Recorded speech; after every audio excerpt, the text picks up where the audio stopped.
about the beginning of my daughter's birth.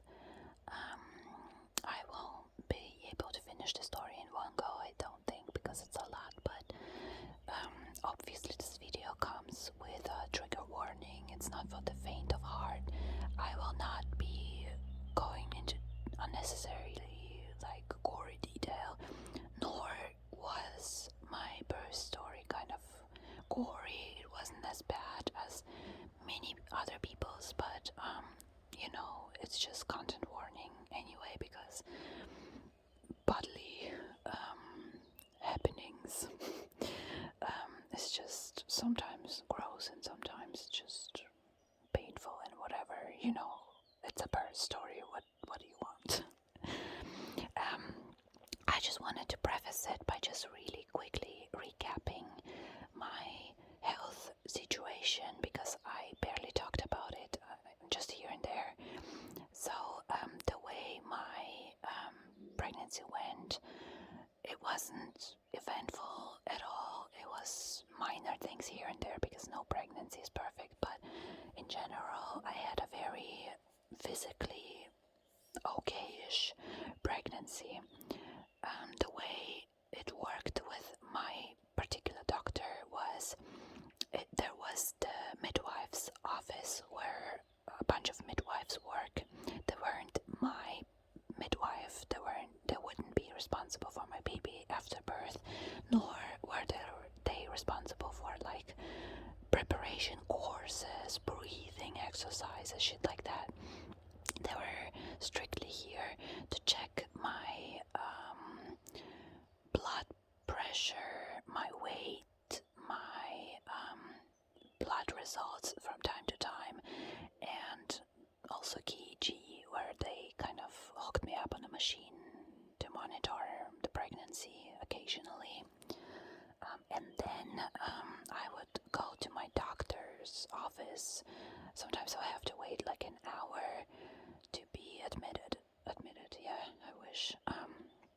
Yeah, sometimes I'll wait an hour, and then my doctor would perform an ultrasound, and due to the fact that I had COVID, I think they wanted to perform an ultrasound each time I went. So my poor boyfriend, who insisted on driving me there, had to wait every time, which I don't think it's normal to get an ultrasound that often, but I was okay with it, because I got to see my baby, I got to hear her heartbeat, and to have a doctor take a look at her. Who wouldn't want that? And then just 4 times, I think, during the whole pregnancy, the ultrasound would be very, very thorough, and my boyfriend would be allowed to be here due to COVID rules. He wasn't allowed otherwise. My doctor was very, very kind. I wish she would be the one to receive my baby, but unfortunately it doesn't work that way more often than not.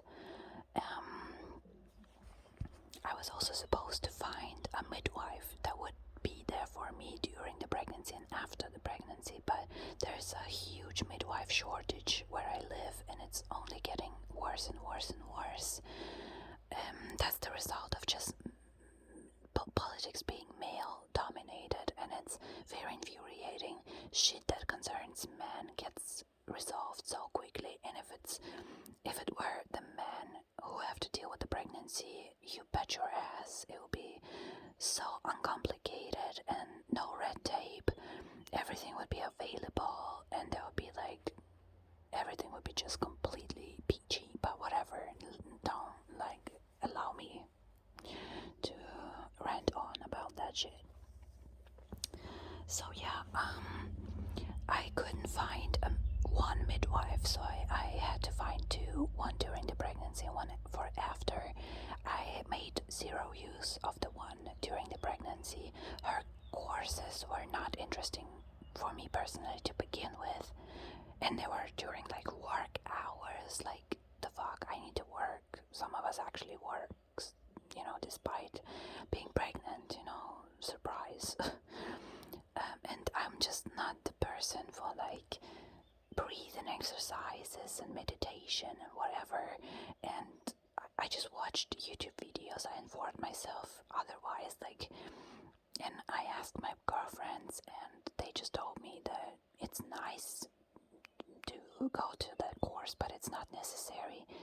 So I never went. I don't drive. It was far away. Like, it just wasn't for me.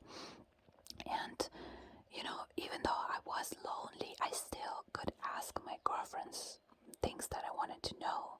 There were like a bunch of girls I could text with all my problems to get like a lot of viewpoints, and I wasn't pressed to find like new mama friends. I'm sorry, I'm hungry. My stomach is rumbling.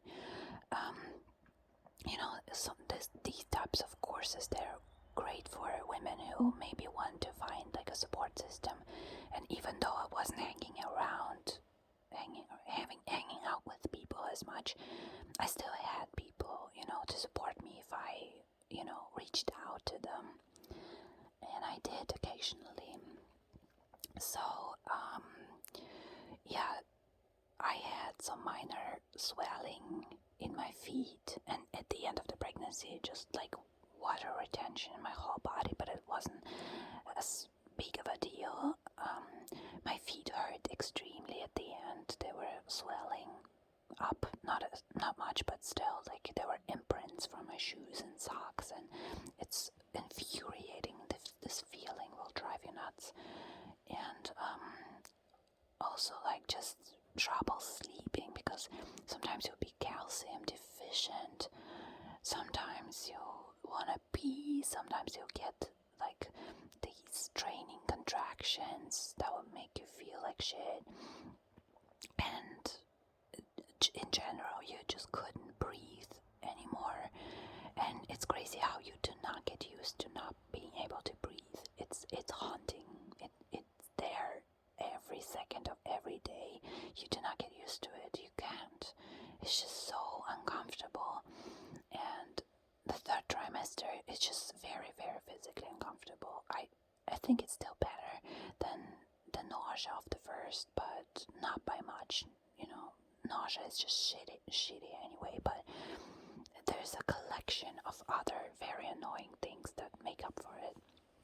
In the third trimester, constantly being out of breath. I couldn't have recorded this video at all. There would be no breath left in me. The baby takes on like 90% of your body. It feels like your organs just have no room.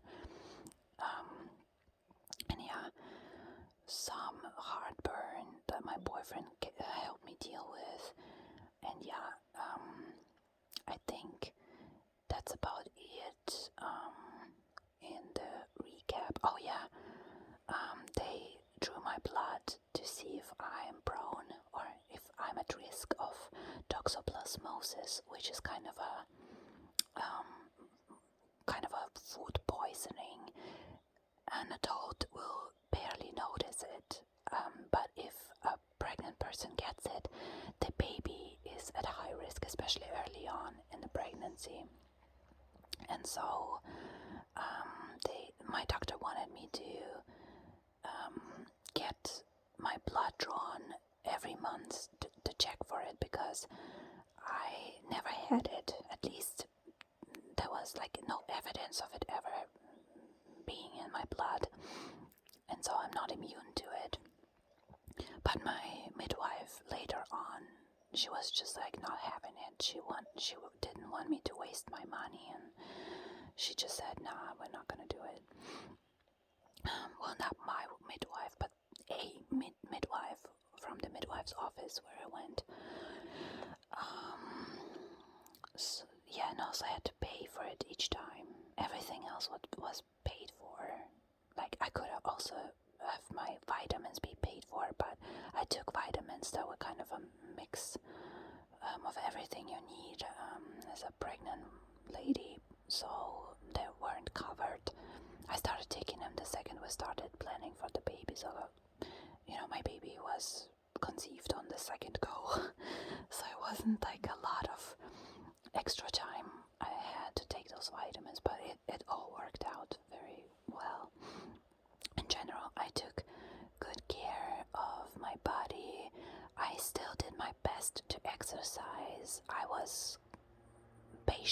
myself. If I couldn't do it, then I couldn't do it, but I made sure whenever I really could, I was honest with myself, and I didn't make excuses, and I did my best. I optimized and changed some of the exercises to, fit my new state of weight and body. Because your whole balance is out of whack, and also your abs are separating because the baby stretches your abs apart, and there's this tissue that connects it, and it just brings your whole core out of balance, and your core strength is very important. It's like a cylinder of muscles, and yeah, it just puts you at danger of a lot of health complications and back pain, and you're supposed to really see that you do not overstretch those poor connective tissues. You need to not engage your abs basically at all anymore, because every time it just stretches it and stretches it, and after birth the tissue will just not be tight anymore, and there will be an incorrect pressure distribution, and you just wouldn't be able, it just doesn't hold your body together anymore. It also makes you look pregnant after giving birth. It's a shit thing called diastasis recti. I think I've talked about it, and the information about it is just so contradictory. It drives me nuts. And I think I did some exercises like planks that ended up doing more harm than good, and they're advertised as this good thing that you can do to strengthen your core. But if your core is weak to begin with, and I'm a weak person, I don't have much muscles on me, it's just the way my body is, it just puts a lot of pressure that just doesn't have to be there. I had Braxton Hicks contractions, which is basically your uterus training for the birth. It's kind of learning how to contract. Due to the separation, my belly would get ass-shaped because in the middle it will still be tight where this connective tissue is, but both of other sides will swell up. It was funny as hell, but it felt so uncomfortable. I started getting those contractions very early on. I think first trimester, yeah, that sounds about right. Where sometimes one side of my belly would be much bigger than the other, almost triangular. And yeah, it would be hills appearing on one side or the other, or both. And it feels like your belly weighs more than it should be. It's hard to walk, you immediately have to pee, which I think it's connected kind of to your baby's movement. It's caused by your baby's movement, it's caused by you wanting to pee and stuff. And it just, the frequency was just more and more and more, and at the end of my pregnancy I was just so fed up with those contractions. They don't hurt, but it's you carry a much higher weight all of a sudden, and it's just hard to move, hard to sleep. You can sleep only on your sides anyway, which is very uncomfortable, and only with your pregnancy pillow, and not every pregnancy pillow is good enough. You need to a huge one, a big one, so your hips are wide apart. It was just a mess. Sleeping was such an ordeal, and then you have to get up every hour, and you constantly have these contractions, and the baby's moving, and it was just a lot. Sometimes I'd get fire crotch. It's where your baby kind of kicks a nerve, which just shoots through your pee hole, basically. No fun at all. Yeah, so it was kind of a normal pregnancy in a way, because no pregnancy is comfortable, but still, I was fed up with it. So, yeah, imagine my surprise, you could say, even though it's the least surprising thing, 2 weeks before your due date, to expect shit like that to happen, because it's normal. to have your baby earlier or later and stuff. Your due date doesn't say anything about the actual date of your baby's birth, but I don't know, it's weird. Time kind of escaped me. I was counting seconds and days until it's all over. I hated being pregnant, but then I just randomly relaxed just right at the end. I think my mind just couldn't compute that it's about time, and I just kind of didn't want to think about it, and I totally suppressed the thought of it, I think, because I was just not thinking about it at all. And then so I'm alone at home. My boyfriend is helping my mother, and and again, trigger warning, bodily functions, okay?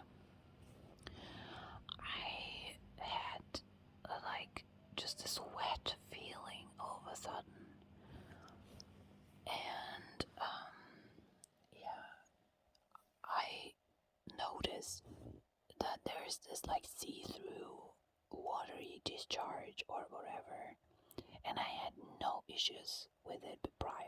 I had maybe like 3 hygiene articles in my apartment because I just never made use of them for such a long time, and I went through all of them immediately, like immediately, within minutes. They would be soaked wet. So I was running out of ideas, and also I was wondering what the fuck that is. And I just thought, yeah, maybe it's kind of a new thing before birth. I don't know what I was thinking. It just all happened so fast. And then I just stood there in my bathroom and I started dripping on the floor. And I'm just like, whoa, wow, my water just broke, bitch. And some part of me knew that it would be some Hollywood weird shit. I thought about it sometimes when I was like, I hope my water doesn't break in some Hollywood way, in front of people, dramatically. Thank God it didn't break in front of people, but it still broke. Like, it's not supposed to happen that way. It's just, they kind of pop this water bladder or whatever to have the water come out. But for me, somehow it still happened. Maybe because my Braxton Hicks contractions were wild, like my uterus was wiling. It was strong, and I think it ripped something, because I, of course, got a couple of stretch marks right at the end, right like days before my water broke. I got some very small stretch marks, not bigger in like the area than a fist, but then still, my uterus did that. It's the contractions, they were just very strong and growing stronger by the day. So I'm just standing there, and I was lost. So I just thought to myself, okay, I need time to think, but also I feel like I'm on a clock, because I know that you're supposed to give birth after your water breaks. I watched like a couple of videos about women giving birth before I totally gave up because it was too distressing for me. But one of them mentioned that you need to kind of avoid infection, and you're not sealed anymore. Your baby is not sealed, and bacteria can get in, so they make sure you give birth right after. So I knew my time was running out, and all of a sudden it started to happen. So yeah, I just thought, okay, let me think, but still do something. I went under the shower. Baby, when I tell you that I exfoliated and I shaved and I epilated my legs and I washed my hair and I conditioned it, I made myself good and smooth like it was a first day with the love of my life. Because I needed time to fucking compute, I needed time to think. All the while, I feel that it's dripping. It feels like I'm peeing, but I'm not doing anything to pee, you know? Oh, God. So then I was done, and I'm just standing there because I have no pads, nothing anymore. I ran through the 3 small pads that I had. So I just took this like gassed towel and just put it in like my panties and just hoped for the best. It did not help that much, but it was all I had. And I just slowly started to kind of pack. I was absolutely calm. When I get into situations like this, I get really calm and collected. That's kind of my shock state. I was completely motionless. I just went through the motions. I kept busy. I had my hospital bag pre-packed as you should, but it was a mess. I needed to completely repack it. And then I fed my cat, and I just found like some documents, my birth certificate, shit like that, you know. Called my mother to ask her for my birth certificate. I didn't tell her anything. I didn't want to worry her.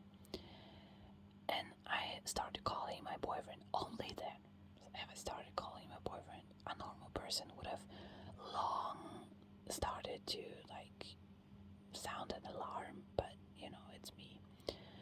But he doesn't pick up because as always, his phone is in his car or whatever, and he's helping my mother. She told me that he's somewhere, not with her, but in her apartment, and she's outside or whatever. So I'm like, okay, calling.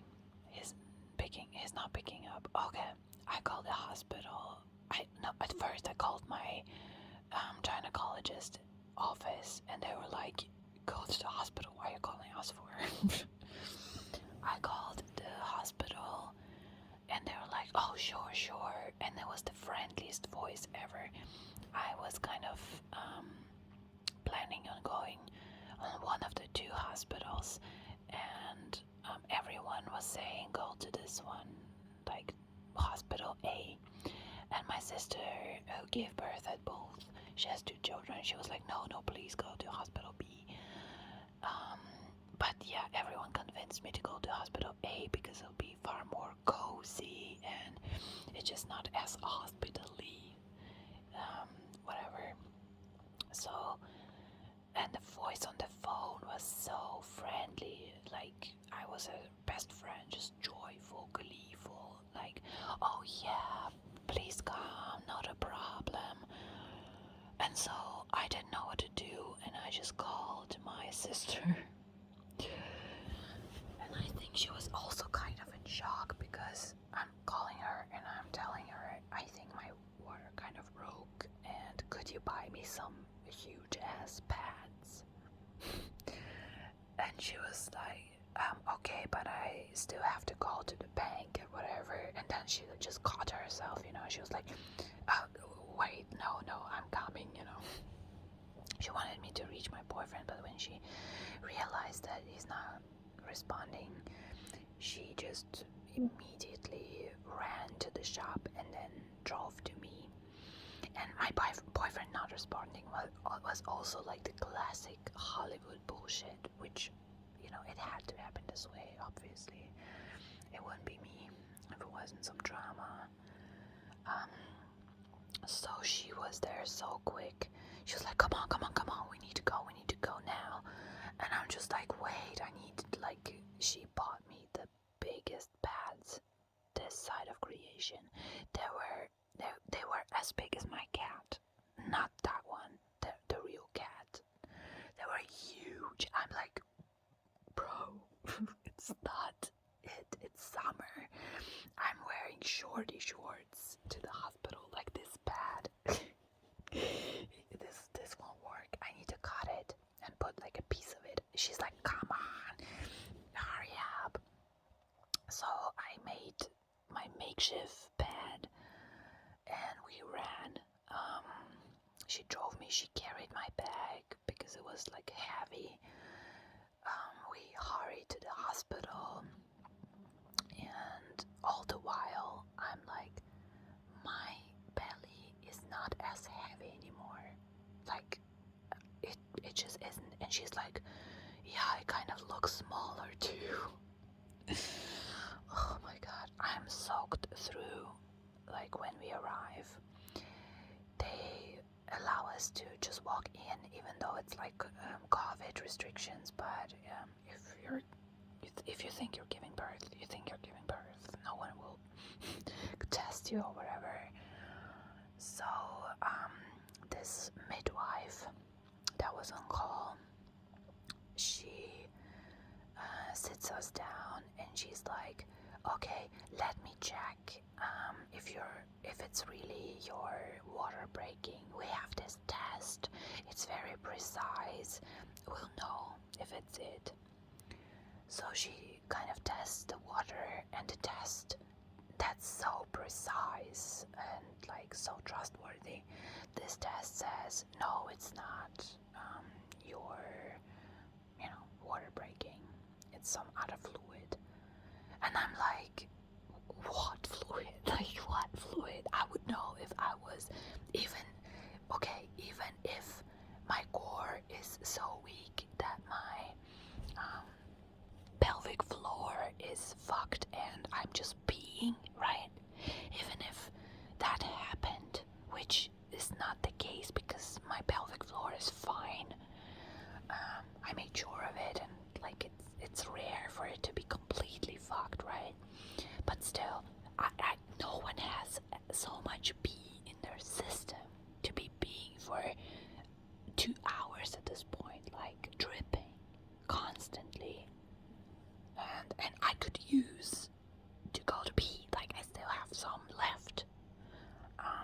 It couldn't be it. She's like, yeah, maybe it's there's this like seal in your uterus and it falls out, which was the initial discharge, I think. Now in hindsight, it melted, I think, and just kind of, it was gone. But and then the water started dripping because it was no longer closed. She's like, maybe it's the seal, maybe it's melting, maybe your body temperature rose or whatever because it's so hot. And I think to myself, how big is this thing? Like, the volume doesn't add up.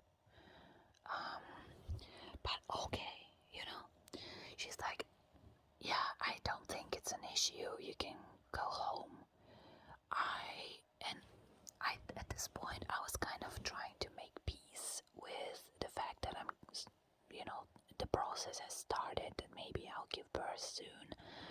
And I was disappointed when she told me I could go home because it means that this shit will happen again. It'll be a repeat. I just thought, it's the beginning of the end, finally. I was disappointed. Boy, I was full of it. I didn't know none of it because, yeah, let me just talk. Continue talking. My sister was having none of it. She was like, you need to stay here. Please just stay here. It doesn't add up. It's just bullshit. You need to stay here. And I was already like, yeah, I'm ready to go home. I just stood at the door and my sister was just like, you should stay. And the midwife was like, yeah, you could stay if you want. We have a room for you, And if the midwife was against it, I would have gone home, bitch. I'm such a pushover, I think. But I was kind of like just going with the flow, just so passive, like a leaf in the wind. Such a loser, and lucky for my sister, thank God that she was here. making me stay. And I'm like, okay, I'll stay. And the thing was, I wanted to have this separate room with my boyfriend. I would have to pay for it, as compared to the other rooms with other, where you share it with other patients, where they would have been free. But I just wanted this experience. My sister had this experience.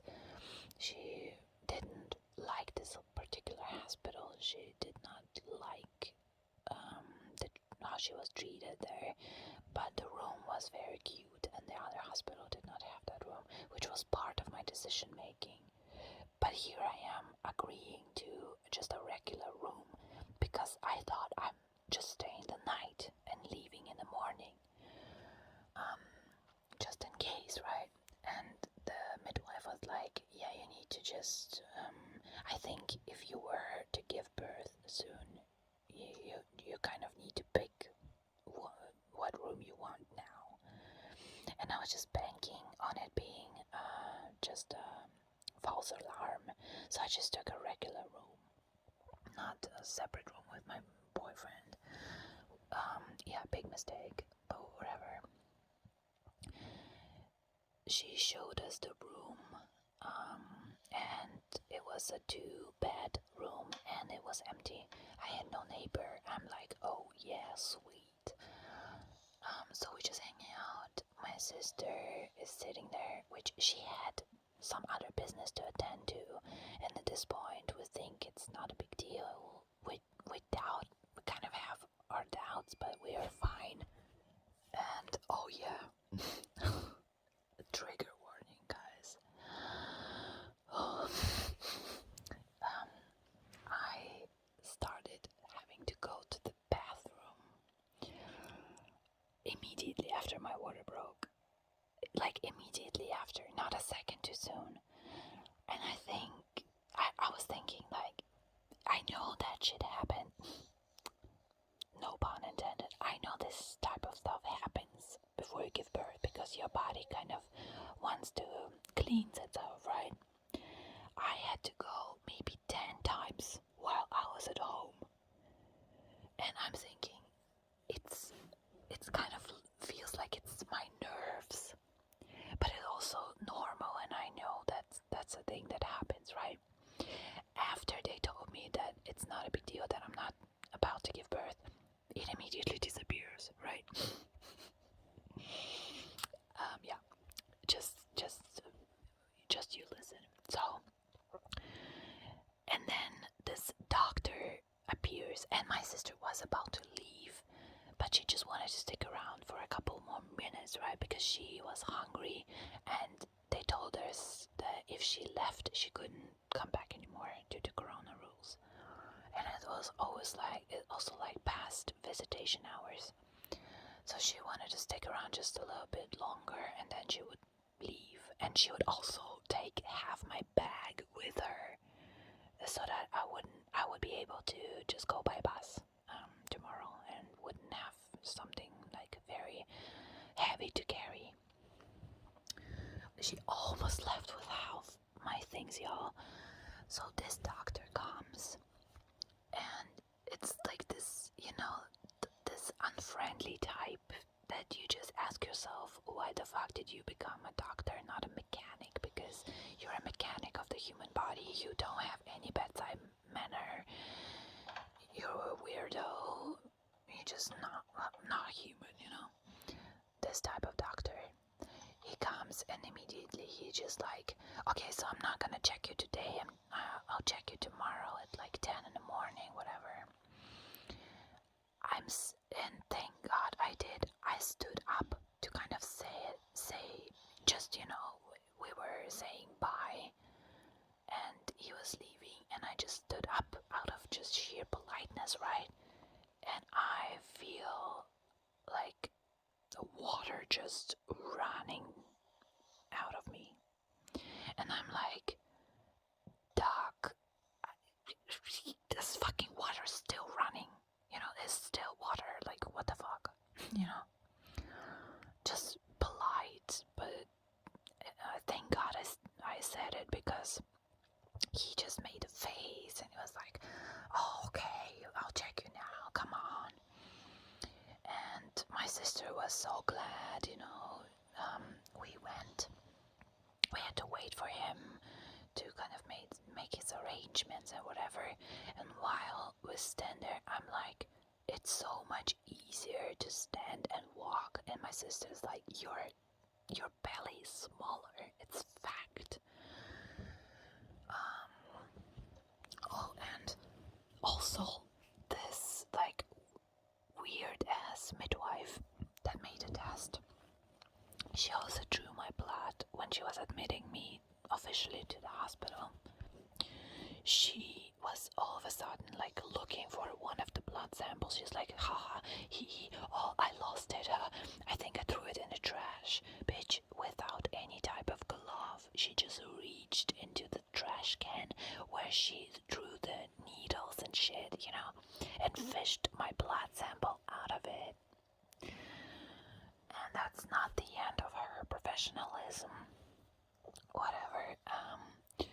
So then this doctor takes my soaked through pad without gloves as well. And at this point, I'm doubting my sanity going to this hospital. And my sister is just face palming because she warned me and just keeping her mouth shut. But I can read her aura. She's so regretful that I'm here. But it's too late at this point. And he's like, okay, that's a lot. That's a lot. Still being like an asshole about it, but I think he's just asshole in general. He's just arresting bitch life, He examined me, and it was so painful. He was such a butcher. I don't know if it's because he was angry with me. I hope there's some humanity in him. I think it's just the way he is. Like, he's just one of those doctors that just don't give a fuck.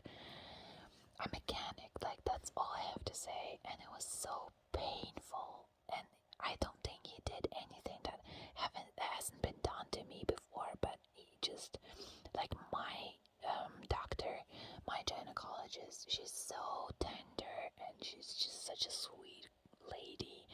She's such a good person. Always so respectful. None of that. He was... Oh, I cringed from pain. I had to cry out in pain even. And I hate that shit. I'm always like stoic about it. I'm also ashamed. Constantly ashamed of making a scene or whatever. Just being like so introverted. It's embarrassing, but I had to, because... And... Yeah, also, the way I said, I was not me, but a particular organ of mine was facing my poor sister. I hope she just didn't look. It's just such an embarrassment just through and through.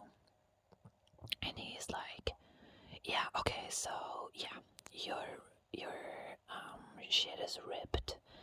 It's 100% your water breaking, and yeah, and then he just said this thing that just still resonates through my brain. He was just like, today we're gonna induce you and tomorrow you're giving birth. This shit echoed through my brain. I was shocked. Like, I thought I was ready, and I thought I was disappointed that it's not happening. But when he told me so matter-of-factly that it's about to happen 100%, that it's happening, I was not ready. I was scared shitless. No pun intended, because, yeah, I'm about to talk about that too. I look at my sister. She has this same expression on her face, like we're wearing masks, but her eyes were so big, and I'm like, oh my god, no way. So scared. So he sends us, and no, he follows us. We all go back to the stupid midwife. He's like, run the test again, please. She ran this fucking perfect test that it's, so certain and stuff. And of course now it shows that it's of course my water breaking. I don't know what she did wrong. Ugh. So yeah. Oh my god. They tell me to go to my room for a second and just return to be like checked. My sister and I go back to my room and immediately I start wanting to go to the bathroom again. Immediately. Yeah, and this continues until I give birth, but whatever. So yeah, my sister's just like, okay, girl, you need to like calm yourself, but she's also like worried and stuff, and she's about to go on vacation like a couple of days, and she would have left on vacation. Oh yeah, and of course my boyfriend at this point is calling me. When I realized, when they told me that it's a false alarm, I didn't want to bother him anymore. I wanted him to be done, helping my mother, and was like not a big deal anymore. So I did not call him back when I saw his missed calls. But then at this point, I know what's happening, right?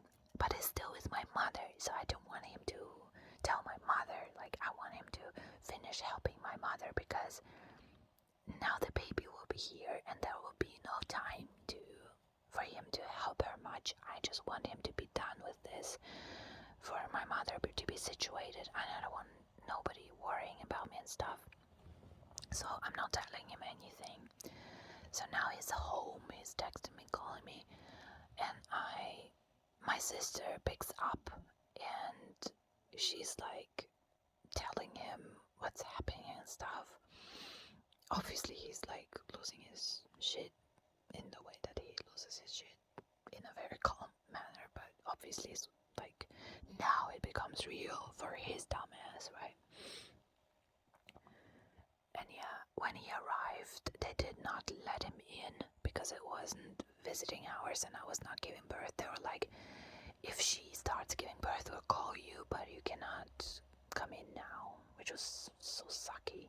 They also threw my sister out after a while.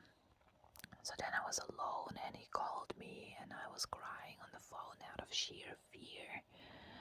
I'm telling him everything and I was just like, I'm so scared, I'm scared. And he's like, yeah, I know, baby.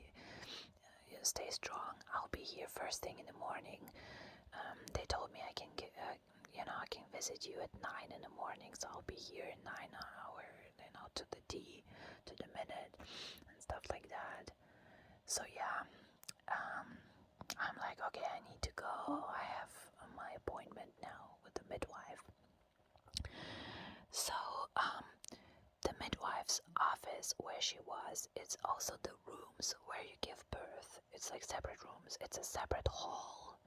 It's separated from the living, accommodations from the rooms by this big wooden door with the sign "Do not enter" on it. I kept walking back and forth through that door so many times, and each time it was like going on the gallows. It was like going to my death. This fucking room, though, this fucking door, it was like a hallway to hell. But yeah, so I went there. She was waiting for me. Oh no, there was this other midwife at this point. They kept switching. Their shift kept switching, I guess. The second midwife, she was a very nice lady. She had this very soothing, calming presence, and she actually helped me calm down a lot. She hooked me on the EKG machine. I hope I'm saying that right. It was measuring the contractions and stuff. Well, I didn't have any contractions. It was measuring something. I'm sorry, I won't presume to explain it. They put like sensors on your belly and you have to lay down for 40 minutes or so so they can record it, which they also did at my midwife's office, at my doctor's office, basically. And then just, the regular checkup, and then she inserted like a pill in my vagina. No, not my vagina. Not that. She inserted a pill into my ass, which would induce me, basically. And I remembered that I was just today reading this fucking book, right? Today my water broke. I was reading about induction and how getting induced leads to wilder and stronger contractions and just a rougher birth experience. And I was crying about that shit, right? And exactly this shit happened to me. And she's like, okay, at night, you at 5 in the morning or so, come to me again, and I'll put another pill in you. And I was just hoping that this won't be necessary, because I don't know if it's true or not. I just thought, the way I reckoned is 2 pills will probably be even stronger, have a stronger effect and rougher effect than 1, right? So I'm just telling her that I'm so scared, and she's like, it's okay, you're gonna get an epidural, which is like a needle to your spine. Oh, so relaxing, right? Such a great thought. I was crying about it in my first trimester. That it's the best thing that can happen to you when you are able to get an epidural. A fucking needle to your spine is something to look forward to. Like, what the fuck? It's just like, and then it'll be not as painful and stuff like that. So I'm like, okay, as long as I get some painkillers, I'll be fine, bitch. Oh, but just you listen. Oh, I get like mentally exhaustion just talking about this shit and reliving it. So yeah, I was hooked to the machine for a long time. My mind was just empty. I was exhausted mentally. I could not think about it anymore. It was just too big to fit into my brain. Just the thought of actually having to go through this, I was not ready. And then she's like, okay, just go try to get some sleep, and at 5 we're gonna induce you, and then we'll see, and you just start getting contractions, and sometime next day your baby will be here. And I'm just like, okay. And so I returned to my room, spoke to my boyfriend some more, and then I went to bed, just trying to sleep. I asked her for a pregnancy pillow because I couldn't sleep without one. They gave me this great fat pregnancy pillow. I just wanted to steal it. It was so cute. And I tried to sleep, and I just thought to myself, okay, so by the end of the next day, I'll have a baby. I need to think about that. I need to kind of calm down, and just try to think positively by the end of next day. When I'm afraid, I recount the litany against fear from Dune. It was even before the movies came out. I'm a fan of the books, have been for like 10 years at this point. And when I saw it the first time in the books, I loved it, and I just memorized it, and I use it whenever I'm very scared. I really recommend it. Just Google it.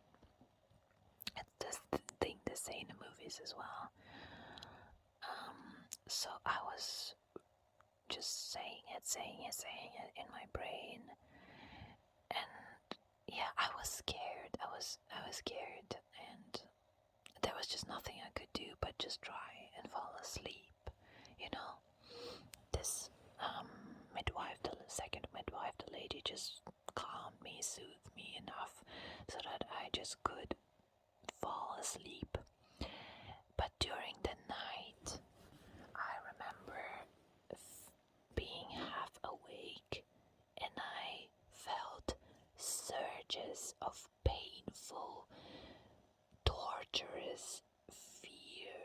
just running through my body in waves like poison. It was like waves of just poisonous like feeling all over my body. I was in the fittest position, just hugging my knees as much as I could. And I just felt waves of fear just going in and out of my body. And now, later I just realized I started to get contractions.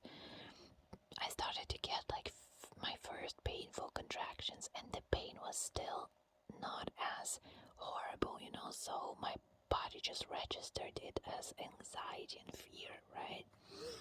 But I remember I was like, wow, I need to get this shit in check. Like, and now as I talk, right, I'm grabbing my face, pulling on my face, pressing my palms against my head and my eyes.